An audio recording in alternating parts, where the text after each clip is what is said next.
Bienvenidos a Ciencia y Cultura, programa realizado por el Departamento de Biblioteca, Extensión Cultural y Fondo Editorial de la Institución Universitaria ITM de Medellín. A continuación, escucharán su segunda temporada denominada La Pasión de Escribir. Bienvenidos.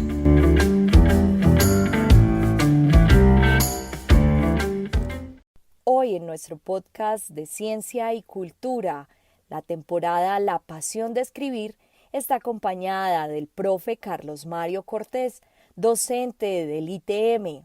Él ama la profesión y quiere seguir haciendo lo que hace por siempre. Indica que, por estos tiempos, es importante volver al conocimiento, generar interés por aprender, que debemos enamorarnos, más que de las formas o el medio por el que se adquiere el aprendizaje, es entender el fondo del conocimiento. Indica que los profesores son traductores de ese conocimiento y desea convertirse en maestro, dejar de ser profesor, porque el que es profesor profesa un conocimiento, el maestro deja huella. Bienvenidos. Alex, muchas gracias a ti por tenerme en cuenta. El mero hecho de pensar en mí me hace grande, de verdad que sí, siempre con humildad y con respeto por todos los que me escuchan. Profe, empecemos con esa pasión que tenés por enseñar. ¿Cómo empezó esto? ¿Cómo incentivas esa pasión que tenés por enseñar? Alex, yo siempre, en medio de todo lo que es mi ejercicio docente, he pensado que esto es de vocación. Esto no es de otra cosa más que a uno le guste, que uno quiera hacer esto. Cuando uno hace esto por pasión, transmite esa pasión a los estudiantes, ellos saben que su profesor quiere enseñar y aprende. Yo lo digo porque en todo este ejercicio me he dado cuenta de que hay personas que en verdad están equivocadas en su juicio. Ahí me tocaron profesores totalmente perversos, que no sabían dónde estaban ni qué era lo que enseñaban. Entonces esto se vuelve pasión, Alex, cuando uno ama la profesión, cuando uno quiere hacer lo que hace. De resto no se gusta para nada. Profe, en estos tiempos de pandemia, en estos tiempos que hay tanto miedo, hay tanta, digámoslo así, como tanta pasividad por parte y parte estudiantes y parte profesores, hay como ese tema de no saber si nos vamos a volver a encontrar, como no saber si vamos a volver a ser como lo éramos antes. ¿Cómo se incentiva esa pasión?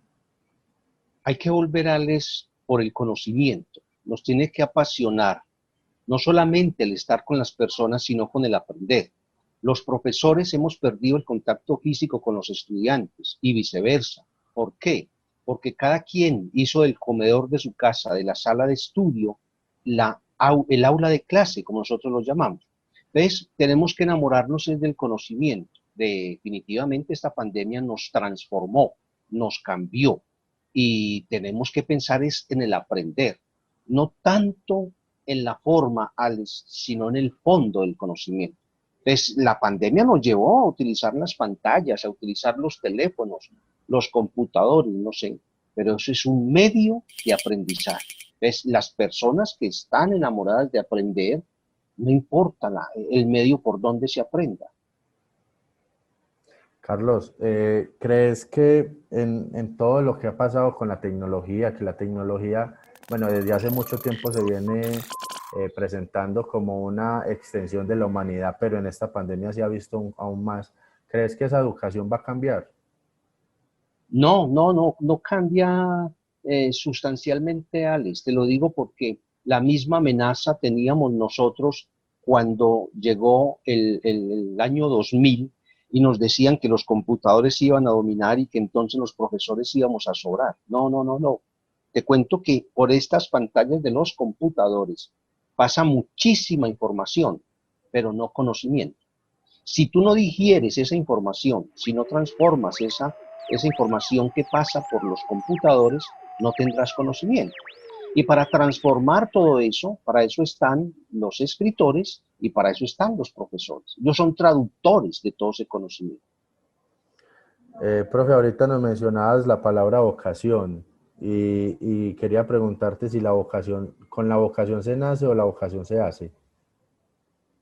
Yo estaría pensando, Alex, que de pronto eso tiene algo que nace con uno, porque yo desde muy niño siempre quise ser profesor, sin tener una familia de docentes. Y se vuelve vocación porque le ayudan a uno a desarrollar esa vocación. Yo fui educado por los salesianos y los salesianos con Don Bosco pues son 100% educadores. Yo pienso que hay una cosita ahí que se llama vocación porque se quiere. En el caso, por decir, de cualquier profesión, seguramente hay médicos equivocados en su profesión, hay abogados que no ejercen porque hicieron derecho y no saben un carajo de derecho, hay en este momento policías equivocados que están en las calles andando para arriba y para abajo, pero no quieren ser policías, pero se metieron a esto, no sabemos por qué. Todo tiene vocacionales, todo tiene vocación. Un locutor de una emisora, tú ves cómo vibran ellos con un micrófono porque les gusta, porque les apasiona. En cambio hay otros que tú dices, este me parece que hablará con ganas, porque no tiene vocación. Profe, este mes, perdón, que es el mes del maestro en el ITM, queremos eh, encerrar, digámoslo así, todo lo que ustedes hacen con la palabra pasión.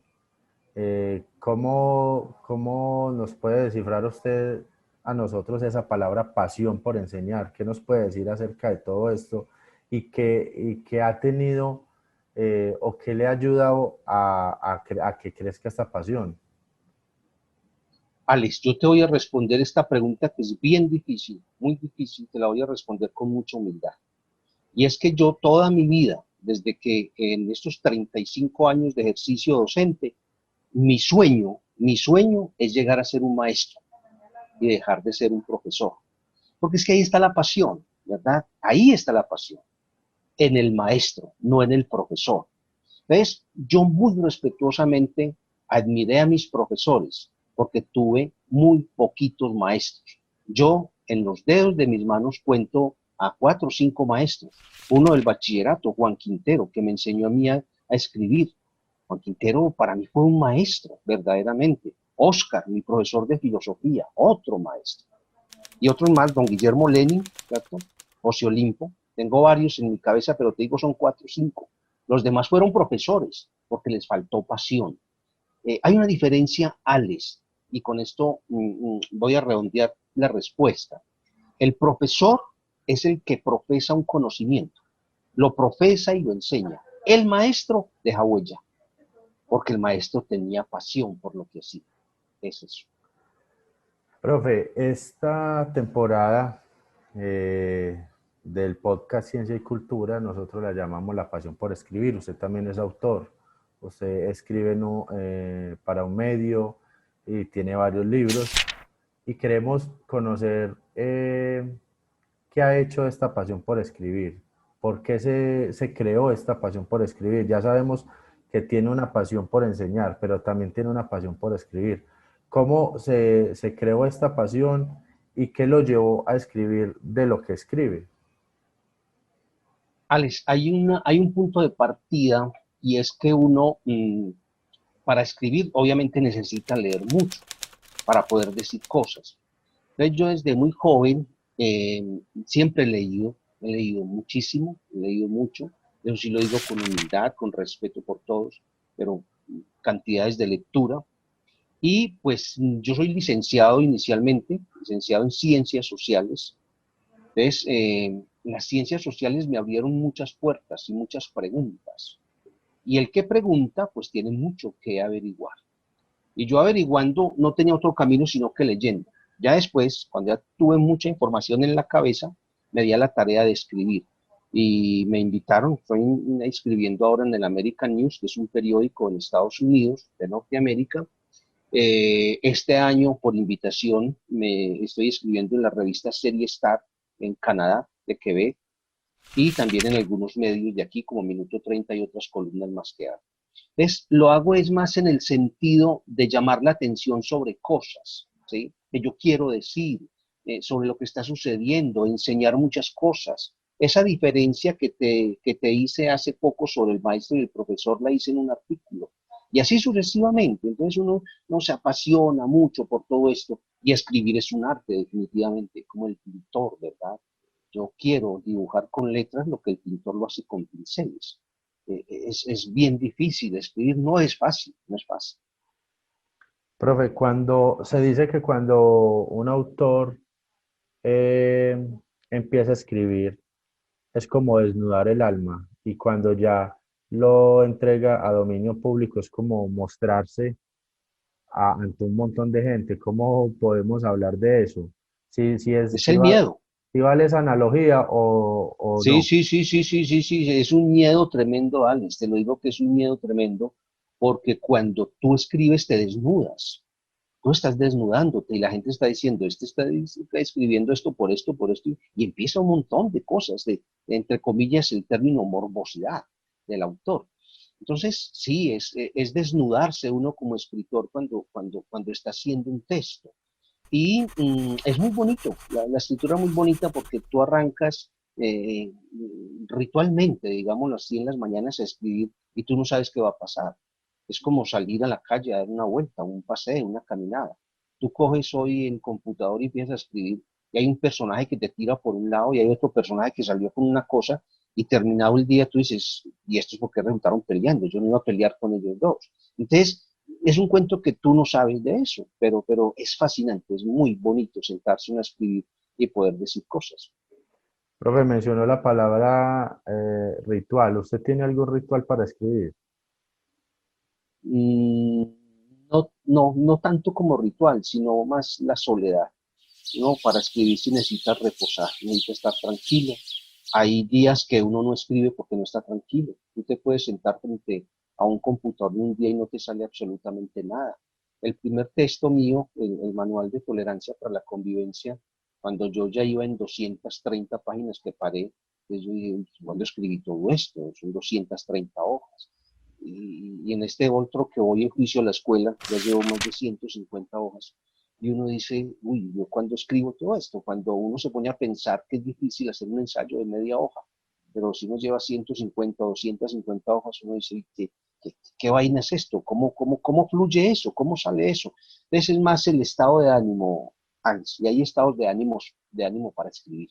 Los artículos, por ejemplo, que hago de opinión y todo esto, a veces reflejan estados de ánimo, ¿sí? Eso demuestra mucho del escritor.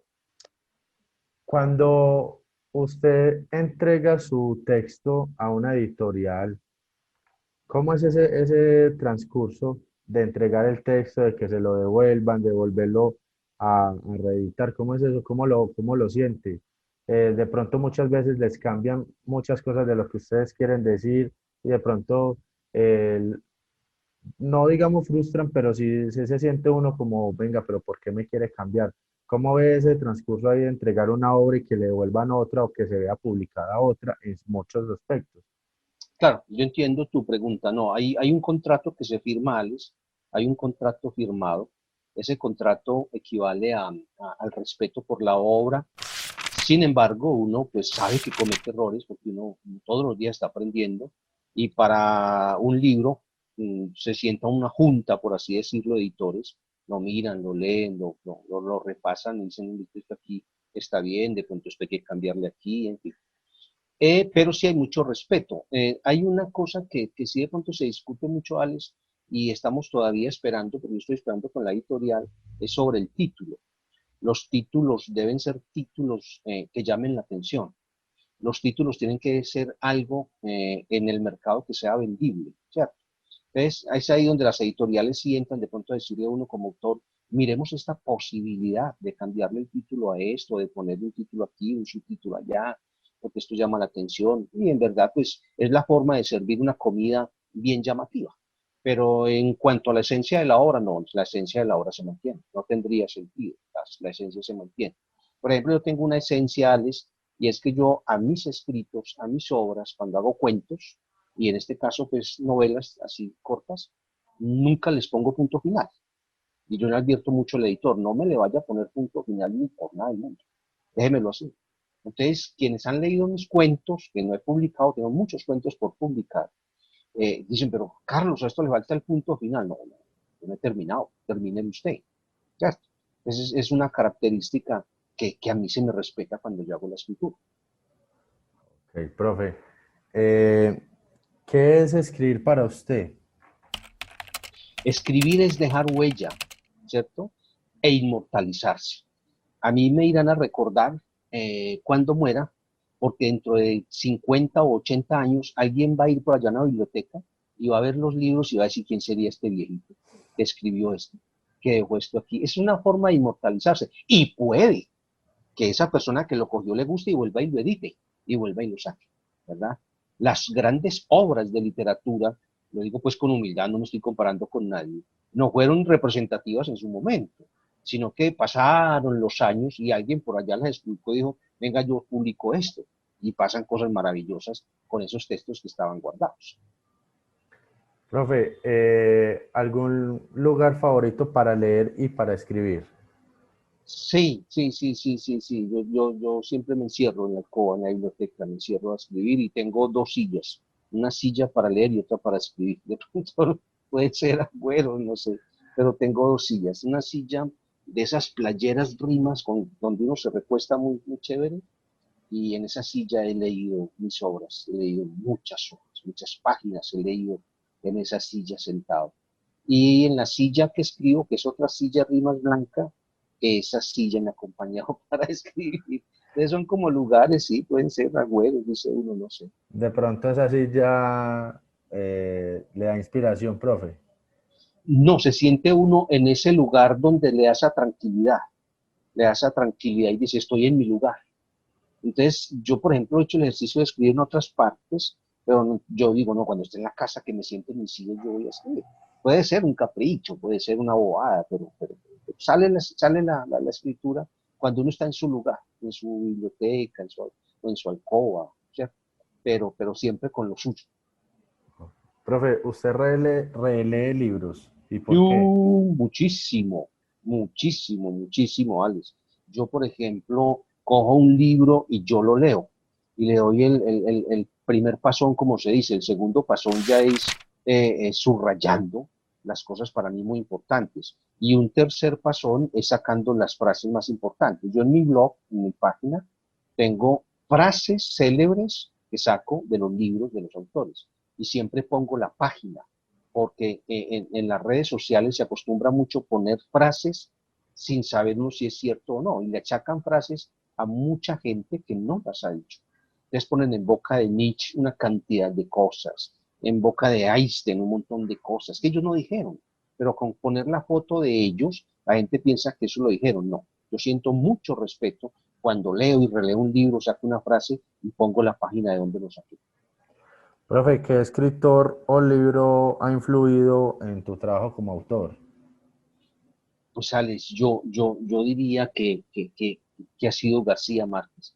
Yo soy, yo soy de García Márquez en el sentido de leer sus obras y encantarme mucho toda esa prosa tan bonita y esa forma de escribir. Es que García Márquez describe las cosas, perdón, las describió como nadie, yo creo que las ha escrito. Y me encanta la obra de García Márquez, muchísimo, muchísimo, muchísimo. ¿Y cuál fue el primer libro que lo impactó de niño, de joven, ya de grande? ¿Cuál fue el primer libro que usted dijo, ay Dios mío, no, este libro es lo Es, mejor? Yo creo que yo estoy aquí contigo hablando de esto, Alex, por mi profesor de cuarto de primaria, a quien le dediqué una columna también completa, a mi profesor Carlos Correa. Nosotros éramos unos niños muy pequeñitos, pues imagínate, cuarto de primaria, estaba yo en 10 años, 11, no sé si 11, pero no entraba muy grande a la escuela. Y cuando llegamos del recreo, sudorosos, nos tocaba clase con él, en cuarto de primaria, lo que era cuarto y quinto era profesorado y nos tocó clase con Carlos Correa y nos sentó ahí sudando y nos dijo, van a comprar, le dicen a la mamá, al papá, que compren El Coronel no tiene quien le escriba, de Gabriel García Márquez. Yo no sabía qué era eso, ni quién era ese señor. Y fuera de eso traen unas fichas bibliográficas de cartulina, que aquí se las voy a enseñar a manejar. Hombre, leemos ese libro con el profesor Carlos Correa, sacamos las palabras que no conocíamos, nos enseñó a manejar las fichas, a hacer el resumen, a hacer un cuadro signo. ¿Qué cosa con ese libro? Definitivamente me enamoré de la lectura con mi profesor Carlos Correa, quien me enseñó a leer y quien me metió en el mundo de Gabriel García Márquez, porque hay que ver que es que el coronel, bueno, y el coronel no tiene quien le escriba, fue el libro que más quiso García Márquez, el libro más bonito según él, una obra maravillosa, es un libro, no sé ni cuántas veces lo he leído, no sé cuántas veces. Profe, ¿qué piensa de que a la juventud le obligan a leer un libro? O sea, vemos que en el colegio le dicen a uno, tiene que leer La Odisea, tiene que leer tal cosa. ¿Qué piensa usted acerca de eso? Eso es criminal, eso es lo más criminal que puede suceder. Borges lo dijo, si usted no quiere leer, no lea. Es que leer tiene que saber algo, tiene que gustar algo. Entonces, es un crimen horrendo, es un atentado contra el ser humano que lo pongan a leer un libro que usted no quiere leer. La lectura es de gusto, Alex. La lectura se debe disfrutar. Entonces yo pienso que es una defecio que en las escuelas obliguen los muchachos a leer. Leer tiene que convertirse en una pasión, pero al muchacho hay que saberlo inducir a la lectura. Hay que decirle, venga, empecemos por aquí, leamos juntos, leamos en voz alta. Y ha habido mucha gente, Alex, que la han podido transformar o convertir en lectores. Esos talleres de escritura, por ejemplo, a mí me gustaría muchísimo que el ITM tuviera un taller de escritura y que se congregaran los jóvenes. Yo te digo con la humildad, con toda la humildad, te voy a decir esto. Han sido muchos los estudiantes y me escriben a mí a estas cosas del Facebook, todo eso. Me dicen, profesor, gracias a usted, hoy leo, hoy estoy leyendo, estoy hablando de muchachos de universidad. Entonces, yo pienso que hay que incitarlos, hay que apasionarlos por la lectura, pero nunca obligarlos. Y menos como de pronto hacían nuestros padres, tener la lectura como un castigo, ¿no? Siga jodiendo y lo pongo a leer. Entonces, ¿quién puede amar la lectura? No la ama nadie. Nosotros somos una generación que no nos gustó leer porque nos amenazaron con la lectura. Ese es un problema grande. Profe, fuera de micrófonos, usted nos decía que la escuela deberían enseñar a escribir y a leer. ¿Por qué piensa eso?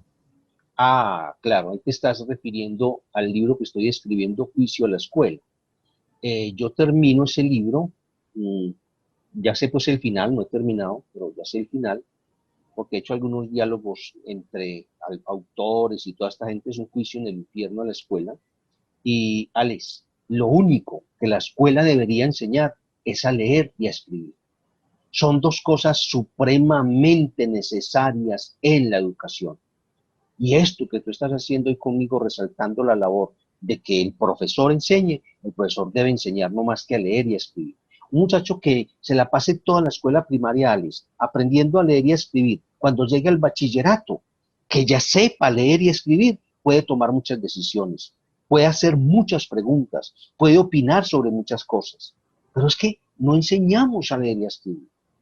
Nosotros somos analfabetas funcionales, personas que sabemos leer y escribir, pero no entendemos lo que leemos. Ese es un alfabeta funcional.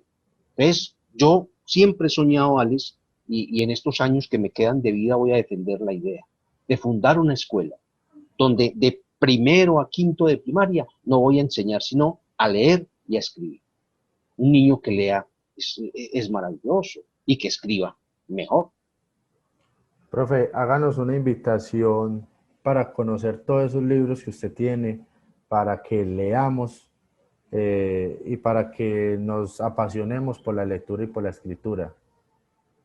Alex, yo diría que en toda esta comunidad académica del ITM y a quienes no son del ITM y puedan algún día llegarnos a escuchar, les invito a que se acerquen a los libros. En los libros hay muchas cosas maravillosas, hay unas cosas hermosas que uno aprende, porque el libro es la comunicación del autor con el lector. Yo, por ejemplo, hago lecturas del libro, yo leo por decir a Shakespeare, me gusta mucho Shakespeare también, lo mismo que Cervantes, las otras obras clásicas, Tolstoy, y toda esta gente, cuando yo los leo, yo sé que ellos escribieron para mí, ¿sí? Miguel de Cervantes Saavedra Ales escribió ese libro para Carlos Mario Cortés Rincón. Eso quiere decir que yo me apropio del libro. Eso quiere decir que el libro él lo hizo para mí. Me emociona saber que me estoy comunicando con un autor que ya murió. Cuando tenga ya los libros que salgan de la editorial, el texto, Alex, yo lo presentaría y invitaría a todos a que pensemos mucho sobre los temas que escribo, que son sobre la tolerancia y sobre la escuela, como un arte de enseñar, la educación.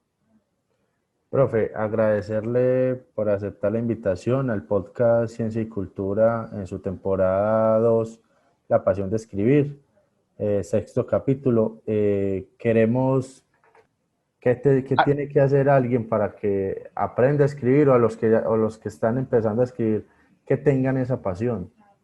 mira, hay primero que tener una pasión por la lectura. Yo siempre le he dicho a mis estudiantes lo siguiente: el problema de las mentes cerradas es que siempre tienen la boca abierta.